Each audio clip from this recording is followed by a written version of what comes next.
मित्रों, नारी शक्ति वंदन अधिनियम से संबंधित जो संशोधन 16 अप्रैल से 18 अप्रैल के बीच में संसद के विशेष अधिवेशन के दौरान जो दृश्य देश की संसद में इंडी गठबंधन से जुड़े हुए सभी यूपीए के घटक दलों का रहा है, उस आचरण पर आयोजित आज की इस विशेष प्रेस वार्ता के लिए केंद्रीय मंत्री माननीय श्रीमती अन्नपूर्णा देवी जी का आज यहां लखनऊ में आगमन हुआ है। मैं सबसे पहले उनका उत्तर प्रदेश के अपने सभी एनडीए के सहयोगी दलों के साथ और यहां के प्रमुख महिला जो हमारी प्रतिनिधि हैं, प्रदेश सरकार के मंत्री, प्रदेश सरकार में विभिन्न आयोग और बोर्डों के अध्यक्ष, अन्य पदाधिकारी, अन्य जनप्रतिनिधियों की ओर से मैं उनका हृदय से स्वागत करता हूं। मैं इस विशेष पीसी में आप सबका भी स्वागत करता हूं। मित्रों, हम सब इस बात को जान रहे हैं कि प्रधानमंत्री मोदी जी ने 2014 में देश की सत्ता जब अपने हाथों में ली थी, तब उन्होंने देश के अंदर एक बात बहुत स्पष्ट की थी। उन्होंने कहा था देश के अंदर 4 ही जातियां हैं, एक नारी है, एक गरीब है, एक युवा है और एक किसान है। भारत को कमजोर करने की नीयत से जिन लोगों ने जातिवाद के नाम पर अपने स्वयं के परिवार का भरण पोषण करके उनके लिए देश को लूटा है, स्वाभाविक रूप से उनके लिए यह एक चुनौती थी और चेतावनी भी। और इसीलिए उन्होंने हमेशा किसी भी ऐसे प्रोग्रेसिव कदम का जो प्रधानमंत्री मोदी जी के नेतृत्व में जब भी उठा है, कांग्रेस और उसके जितने भी पार्टनर हैं, उन सब ने हमेशा उस प्रोग्रेसिव सोच को और देश के हित के लिए उठाए जाने वाले कदम का विरोध करते रहे। आज के जो पीसी है, यह विशेष रूप से नारी शक्ति वंदन अधिनियम के दृष्टि से क्या कुछ हुआ और पब्लिक रिएक्शन क्या है, इसके बारे में आहूत की गई है। मित्रों, हम कह सकते हैं आधी आबादी के मन में विपक्ष के इस नारी विरोधी आचरण के बारे में भारी आक्रोश है और वह आक्रोश कांग्रेस और इंडी गठबंधन के सहयोगी दल Samajwadi party, RJD, TMC, DMK और अन्य उन दलों का जो इस पाप में भागीदार थे, उनके प्रति आधी आबादी के मन में यह आक्रोश आज देखने को मिल रहा है कि कैसे एक और प्रधानमंत्री जी के द्वारा उठाए जाने वाले एक एक समाज के, देश के हित में जो कदम उठाए गए हैं, उन कदमों में कैसे बैरियर के रूप में और उन कदमों को आगे बढ़ने से रोकने के लिए इंडी गठबंधन किस हद तक जाकर के षड्यंत्र करता है। 2023 में नारी शक्ति वंदन अधिनियम पारित हुआ था, लेकिन जब महिला संगठनों, सामाजिक संगठनों ने इस बात की मांग की कि यह अधिनियम 34 की बजाय 29 में लागू हो,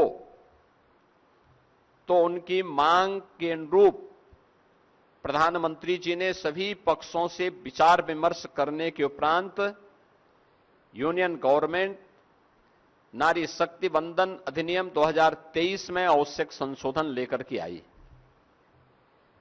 इसके लिए संसद का 16, 17, 18 को विशेष अधिवेशन भी हुआ। कुछ राज्यों ने इस बारे में मांग उठाई थी कि ऐसा न हो कि इसके माध्यम से उनके हक को कम कर दिया जाए। प्रधानमंत्री जी ने नारी शक्ति वंदन अधिनियम विधेयक 2023 में पारित करते समय तय किया था कि भाई किसी का हक नहीं छीना जाएगा। ये 33% आरक्षण जो हम अपनी माताओं बहनों को उपलब्ध करवा रहे हैं, इसके लिए इतनी अतिरिक्त सीट हम लोकसभा में और विधानसभा में बढ़ाएंगे। जब इधर ये बात चर्चा में आई कि दक्षिण भारत के राज्य मांग उठा रहे हैं कि साहब हमारा हक कम होगा, तो प्रधानमंत्री जी ने इस बात के लिए और माननीय गृह मंत्री जी ने भी इस बात के लिए आश्वस्त किया कि 2011 की जनगणना के अनुसार जो व्यवस्था है उसी के तहत जैसे अन्य राज्यों में, उत्तर के राज्यों में, पूरब के राज्यों में बढ़ेंगे, वैसे ही दक्षिण के राज्यों में भी वह अनुपात, उसी अनुपात में ये बढ़ेगा। हक किसी का कम नहीं होना है। केवल एक ही इच्छा है कि सारा सदन मिलकर के भारत की नारी को सुरक्षा, सम्मान और स्वावलंबन के प्रत्येक नारी शक्ति वंदन अधिनियम को इस संशोधन के साथ पारित करके 2029 में उनका अधिकार दे दे। लेकिन जो दृश्य वास्तव में सदन के अंदर इंडी गठबंधन का रहा है, Congress, Samajwadi party, TMC, DMK का रहा है, यह पूरी तरीके से एक बार उस दृश्य की ओर ध्यान आकर्षित करता है जो भरी सभा में द्रौपदी का चीरहरण जैसा दृश्य था। किस प्रकार की टिप्पणी और गैर जिम्मेदाराना टिप्पणियां विपक्ष के द्वारा की गई और किस प्रकार का आचरण किया गया, यह किसी से छुपा हुआ नहीं है। और इसीलिए मैं आज के इस माध्यम से बताना चाहता हूं कि इन सब आश्वासनों के बावजूद सर्वसम्मति से कार्य होता तो स्वाभाविक रूप से पूरे सदन को इसका श्रेय मिलता, नारी को उसका सम्मान, उनकी सुरक्षा और स्वावलंबन के लिए जो कदम उठाए जा रहे थे ये हक मिलता जो उसका स्वाभाविक अधिकार है। लेकिन इसमें जो बातें की गई, लोगों ने ऐसे मुद्दों को लाने का प्रयास किया, जैसे समाजवादी पार्टी ने उसमें मुद्दा छेड़ा कि इसमें मुस्लिम महिलाओं को आरक्षण क्यों नहीं मिल पा रहा है। देखो, ये संविधान की दुहाई देते हैं, लेकिन बाबा साहब भीमराव अंबेडकर की भावनाओं की प्रतिकूल आचरण इनका यहां पर भी देखने को मिला। याद करिए, जब भारत का संविधान निर्माण हो रहा था, उस समय संविधान निर्माण होते समय भी धर्म के आधार पर आरक्षण देने की मांग उठी थी। सर्वसम्मति से इसका वहां पर सभी पक्षों ने विरोध किया था। बाबा साहब भीमराव अंबेडकर ने इस पर बहुत तीखी टिप्पणी लिखी थी कि एक बार विभाजन हो गया है, भारत दूसरे विभाजन के लिए तैयार नहीं हो सकता। लोह पुरुष सरदार वल्लभ भाई पटेल ने विरोध किया। उस समय के संविधान निर्माण समिति से जुड़े हुए सभी सदस्यों ने इसका पुरजोर विरोध किया, लेकिन समाजवादी पार्टी और उनके जो अन्य सहयोगी हैं कांग्रेस की उस रणनीति में, मैं पूछना चाहता हूं कांग्रेस से, समाजवादी पार्टी से, कि महिला आरक्षण से जुड़ा हुआ यह मुद्दा जो नारी शक्ति बंधन अधिनियम के माध्यम से पारित हुआ था, इसमें पुरुष का हक नहीं मारा जा रहा था, लेकिन महिला सशक्तिकरण के लिए एक बहुत ही प्रोग्रेसिव सोच के साथ यह कदम उठाया गया था। आज जब आप मुस्लिम महिलाओं की बात करते हैं, वे तब कहां थे जब साबानो प्रकरण में कांग्रेस की सरकार ने मुस्लिम महिलाओं के अधिकार को पूरी तरह उन्हें वंचित करने का प्रयास किया। याद करिए, ये इंडी गठबंधन है। जब प्रधानमंत्री मोदी जी ने साबानो प्रकरण में कांग्रेस के इस पाप का परिमार्जन करने का कार्य किया था और उस समय प्रधानमंत्री जी ने देश के अंदर ट्रिपल तलाक पर पूरी तरह प्रतिबंध लगाया। भारत का कानून शादी ब्याह के लिए भारत के प्रत्येक नागरिक पर समान रूप से लागू होगा। तब ट्रिपल तलाक के खिलाफ बनाए गए कानून का भी कांग्रेस और इंडी गठबंधन के जितने भी अन्य सहयोगी हैं, समाजवादी पार्टी, टीएमसी, डीएमके, इन सब ने तब भी विरोध किया था। यह इनका दोहरे आचरण को प्रदर्शित करता है। ऐसा नहीं कि इन लोगों को देश के अंदर सत्ता में रहने का अधिकार न प्राप्त हुआ हो। आज जो लोग महिलाओं के हक की बात की दुहाई देते हैं, उनसे पूछा जाना चाहिए, कांग्रेस और इंडी गठबंधन को देश के अंदर सबसे अधिक समय तक शासन करने का अवसर प्राप्त हुआ, सबसे अधिक समय तक। लेकिन जिन चार जातियों का उल्लेख प्रधानमंत्री मोदी जी ने किया, नारी के लिए भारत की आधी आबादी, गरीब के लिए,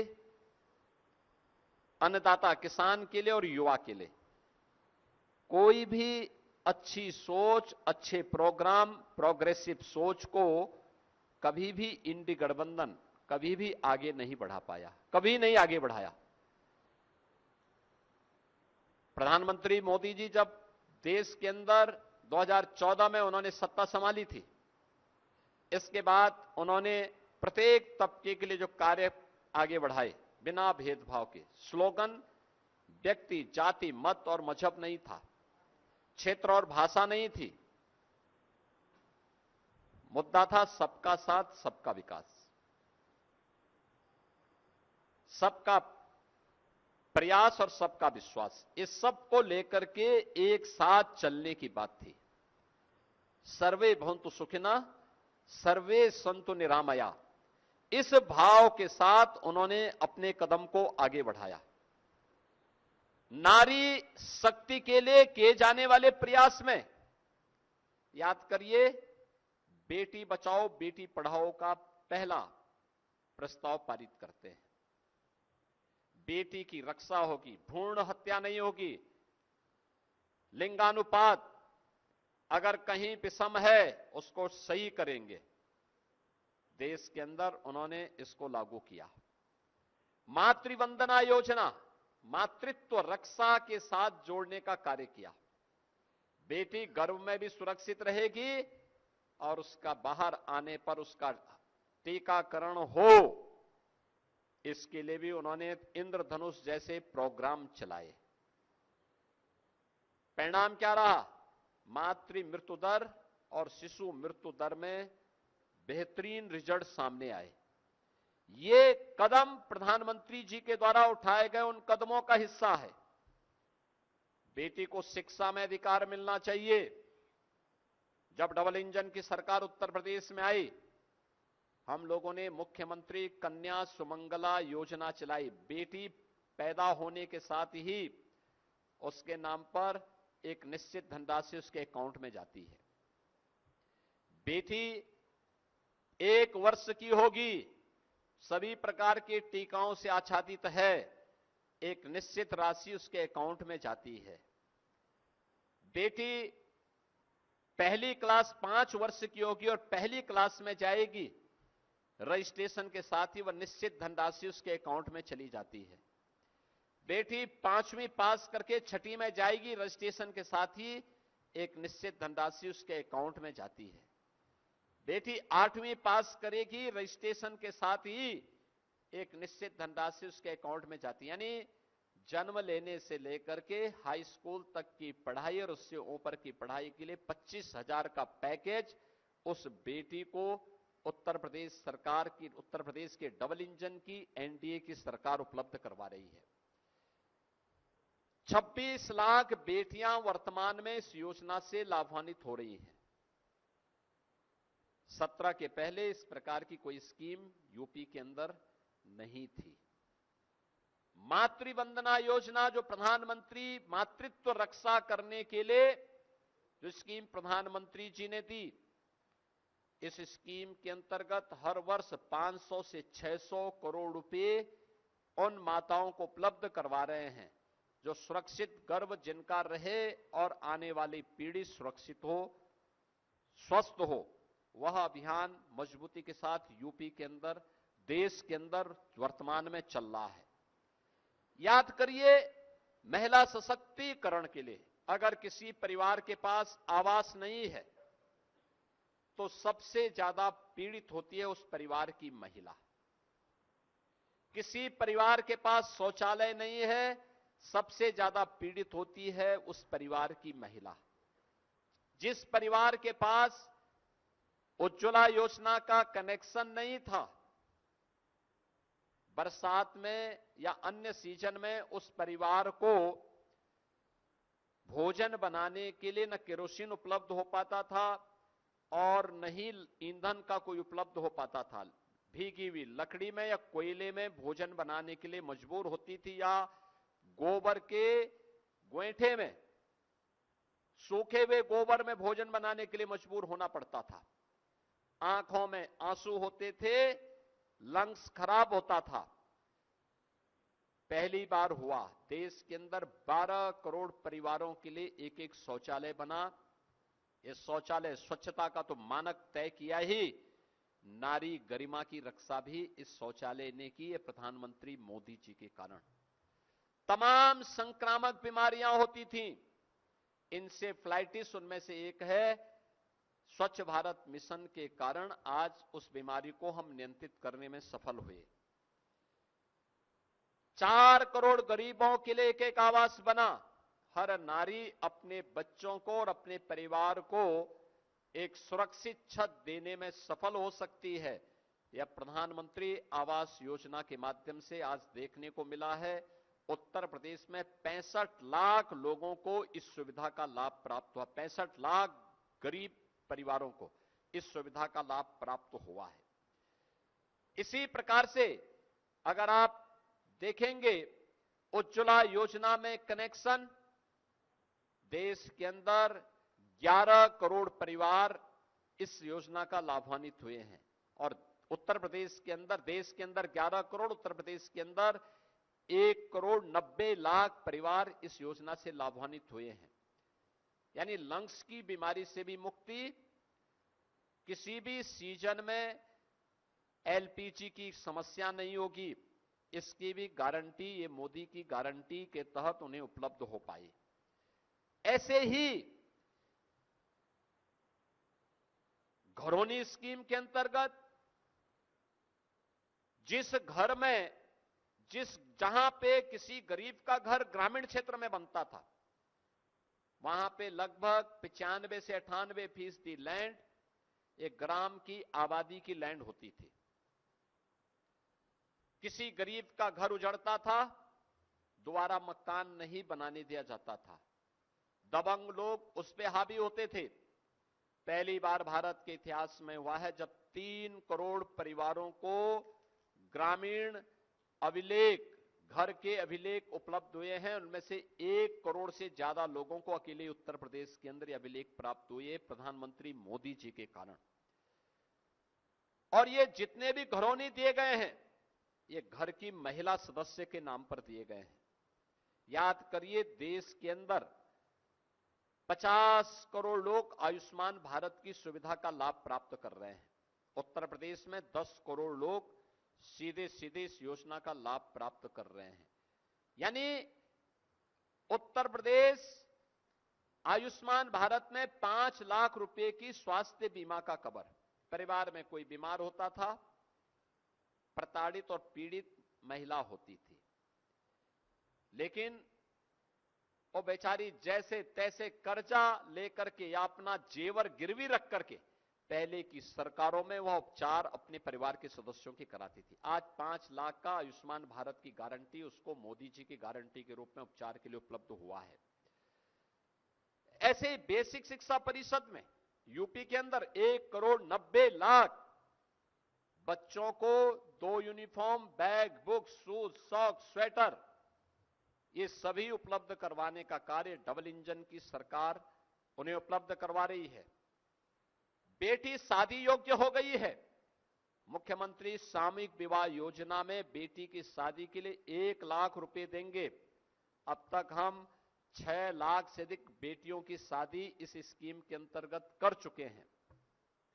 निराश्रित महिला पेंशन, वृद्धजनों के लिए, दिव्यांग जनों के लिए मिलने वाली पेंशन, किसी परिवार में दुर्भाग्य से कोई महिला निराश्रित हो जाती है, कोई महिला निराश्रित हो जाती है, बुजुर्ग हो जाती है, कोई पुरसा हाल नहीं था।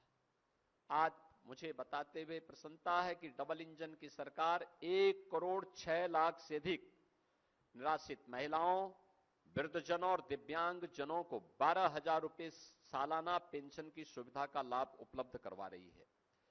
यानी ये कदम वे हैं जो डबल इंजन सरकार के द्वारा उठाए गए वे कदम थे नारी गरिमा के लिए, नारी सुरक्षा के लिए, नारी सम्मान के लिए।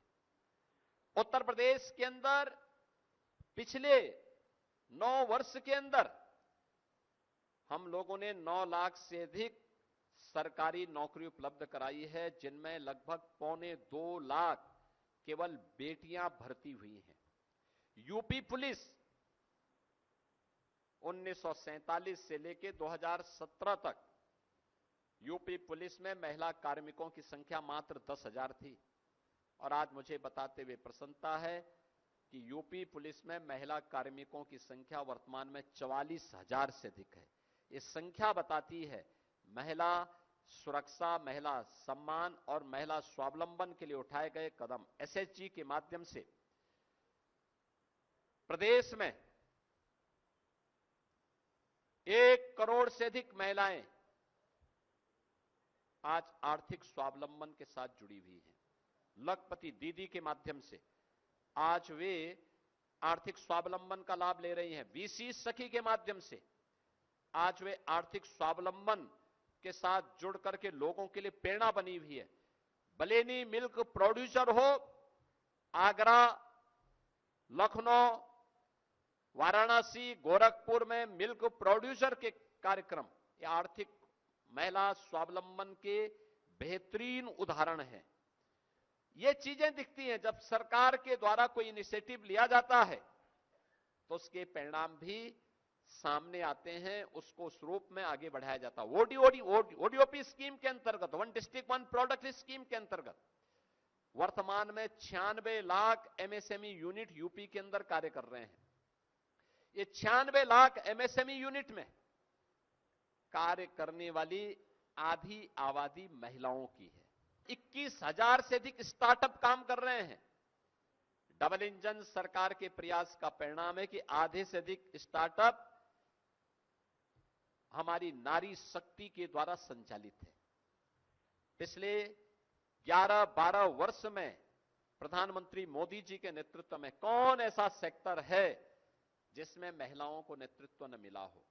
शिक्षा, स्वास्थ्य, एग्रीकल्चर, डिफेंस और जीवन के टेक्नोलॉजी का क्षेत्र हो, हर एक सेक्टर में आज ये संख्या है। और पहली बार हुआ है भारत के अंदर आजादी के बाद पहले आम चुनाव से लेकर अब तक भारत की संसद में महिला जनप्रतिनिधियों की संख्या सबसे अधिक है।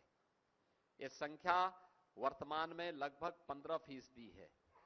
78 महिला एमपी वर्तमान में देश की संसद में हैं, लेकिन इस संख्या को 33 और 50% तक पहुंचाने के लिए प्रधानमंत्री मोदी जी की एक अभिनव जो प्रयास था, उस प्रयास में बैरियर बना है इंडी गठबंधन, Congress, Samajwadi party, RJD, TMC, DMK. मित्रों, इन दलों के पास अपने पाप के परिमार्जन का एक अवसर था। उत्तर प्रदेश में समाजवादी पार्टी को आप जब नाम लेते हैं तो यहां तो पहले से ही चर्चा होती है, देख सपाई बिटिया घबराई। यानी स्टेट गेस्ट हाउस कांड, इनके पास अपने उस पाप को धोने का एक अवसर था। इनको इस अधिनियम को पारित करने में अपना योगदान देना चाहिए था, लेकिन दुर्भाग्य है कि लोग बैरियर बने रहे और बैरियर बनकर के बस होने नहीं देना है, होने नहीं देना है। यानी सब कुछ इनको और इनके परिवार को मिले, किसी नारी को ना मिले, किसी गरीब को ना मिले, किसी युवा को ना मिले, किसी किसान को ना मिले। इनकी यही युक्ति रहती है और उसके लिए इनके हमेशा से यही प्रयास चल रहे हैं और इसीलिए ये लोग संसद की कार्रवाई में हमेशा बाधक बनते हैं। आज के इस अवसर पर हम प्रधानमंत्री जी के इस प्रयास के लिए उनका अभिनंदन करते हैं। उनके प्रयासों के लिए बिना रुके, बिना डिगे, बिना थके, उनके नेतृत्व में देश जिस मजबूती के साथ आगे बढ़ रहा है और उसमें समाज के प्रत्येक तबके के लिए उन्होंने जो कार्य किए हैं और जो कदम बढ़ाए हैं, उत्तर प्रदेश आबादी का सबसे बड़ा राज्य होने के नाते पूरा उत्तर प्रदेश प्रधानमंत्री मोदी जी के साथ खड़ा है, उनका आभार व्यक्त करता है, उनका अभिनंदन करता है, उनके इस प्रयास की सराहना भी करता है। और इस अवसर पर उत्तर प्रदेश की नारी शक्ति के मन में जो आक्रोश है कांग्रेस और इंडी गठबंधन के प्रति, उनके कृत्यों के प्रति, उस आक्रोश में पूरा एनडीए एकजुट होकर के उत्तर प्रदेश की आधी आबादी के साथ खड़ा है। हम उनके साथ खड़े हैं। ये लगातार धरना प्रदर्शन आंदोलन प्रारंभ हुए हैं, लोकतांत्रिक तरीके से सारे कार्यक्रम चल रहे हैं। कांग्रेस को, समाजवादी पार्टी को और इंडी गठबंधन के अन्य दलों को, टीएमसी, डीएमके, इन सभी को आधी आबादी से माफी मांगनी चाहिए, अपने इस कृत्य के लिए माफी मांगनी चाहिए। उनका यह कृत्य अक्षम्य है। आधी आबादी उन्हें किसी भी स्थिति में उन्हें माफ नहीं करने वाली है और मैं देश भर की आधी आबादी से, सभी बहनों से, सभी बेटियों से इस बारे में अपील करूंगा। यह महिला विरोधी आचरण, नारी विरोधी आचरण वास्तव में विकास को अवरुद्ध करने का है। महिला जिन क्षेत्रों में आगे बढ़ी है, जब भी उसे आगे बढ़ने का अवसर प्राप्त हुआ है और उसके हाथ में लीडरशिप आई है, हम लोगों ने बहुत सारे रिफॉर्म वहां पर होते हुए देखे हैं। शिक्षा के क्षेत्र में, स्वास्थ्य के क्षेत्र में, पोषण के क्षेत्र में, स्वावलंबन के क्षेत्र में ढेर सारे परिवर्तन वहां पर होते हुए दिखाई दिए हैं। बहुत सारे सेक्टर ऐसे हैं जहां पर वे बेहतरीन करती हैं, अच्छा परफॉर्म करती हैं। यूपी का एमएसएमई सेक्टर हमारी नारी सशक्तिकरण का एक बेहतरीन उदाहरण है। उत्तर प्रदेश के अंदर नारी गरिमा के प्रतीक वे सभी सेक्टर बने हैं जहां पर वह बेहतरीन लीडरशिप दे सकती है।